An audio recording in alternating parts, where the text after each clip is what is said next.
chez vous, c'est la parole de la semaine.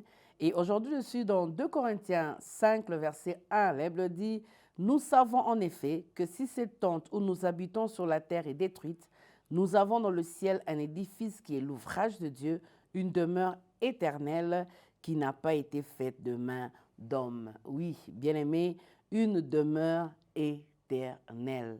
Oui, au ciel, un édifice et une demeure éternelle. J'aimerais tout simplement, au travers de ce passage, te rappeler que tu as été sauvé, pour sauver bien sûr, pour étendre le royaume de Dieu sur la terre, par ta vie, par ta manière d'être, annoncer Christ, mais ne l'oublie pas, nous attendons Christ qui doit revenir au son de la trompette pour nous prendre, pour nous amener. Bien-aimé, tu es sur la terre, mais tu es voyageur. J'aimerais tout simplement que tout au long de cette semaine, que tu puisses te rappeler chaque jour que tu es voyageur. Paul est en train de parler de notre corps comme une tente dans laquelle nous habitons qui va être détruite. Oui, le corps est l'enveloppe, mais sache que dans l'homme, c'est l'esprit. Prends bien soin de ce qui est à l'intérieur de toi parce que, effectivement, un jour tu mourras et tu te présenteras devant le Seigneur. Oui, une demeure éternelle nous attend là-bas au ciel. J'aime lorsqu'il dit qu'il n'a pas été fait de main d'homme. Il se peut que tu perdes des habits, il se peut que tu perdes de l'argent, il se peut que tu perdes quelque chose de très cher que tu aimes, mais n'oublie pas, tu ne dois pas perdre ton âme parce qu'il y a une demeure éternelle qui n'a pas été faite de main d'homme.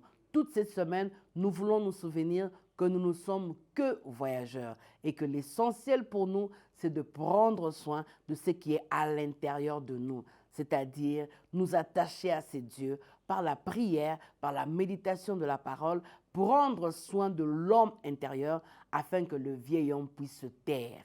Oui, cette semaine, souviens-toi de ces choses et dis-toi bien que j'ai une demeure éternelle qui n'a pas été faite de main d'homme. Que mon Dieu bénisse ta semaine.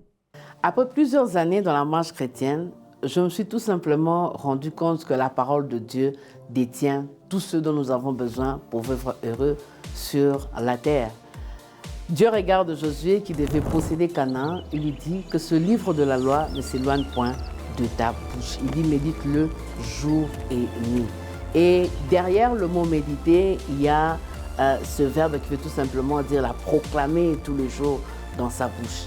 Et par rapport aux situations de la vie, les orientations dont nous avons besoin, la direction dont nous avons besoin, la parole de Dieu est plus que nécessaire. C'est là qu'est née parole de la semaine, un verset de la Bible pour toute la semaine. S'approprier, déclarer et partager la parole de Dieu. Je suis Toti Mbenguela, pasteur, conférencière, écrivaine et visionnaire du ministère Alliance.